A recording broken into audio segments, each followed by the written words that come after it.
समधी जी। का हो समधिनी बोल का कहतारू। तो सुनी। का सुनावतारू। दही खाल दही खाल ई समधी हाड़ी में दही खाल। का है हाड़ी में का है थाली नहीं खे का दही तो हम पहले खानी ना खट होला बड़ा। हाड़ी में ठीक रही मुंह डुबा के खाइल बनी। दही खाल ई समधी हाड़ी में दही खाल। अरे दहिया तू खइब हाड़ी में तार दीदी मरई है झाड़ी में दही खाल।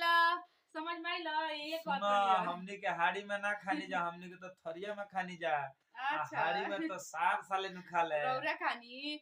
दही खाल ई समधी हाड़ी में दही खाल।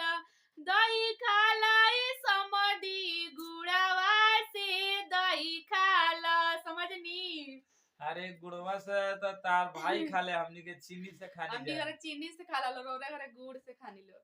अरे दैया तू खइबा गुड़वा से तोर दीदी मरई है बुढ़वा से जियो दही जियो खाल। साली उ तो पते चलता केकरा के होता। बना रहा। दही खाल ई समधी गुड़वा से दही खाल।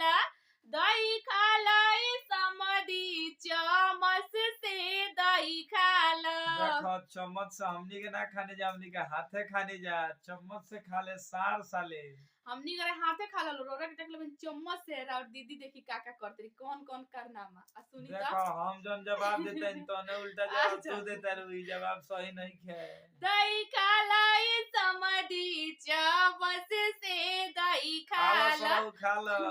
दैया तू खइब चमच से तोर दीदी मरई है हिम्मत से बहुत बढ़िया दही है। खाला।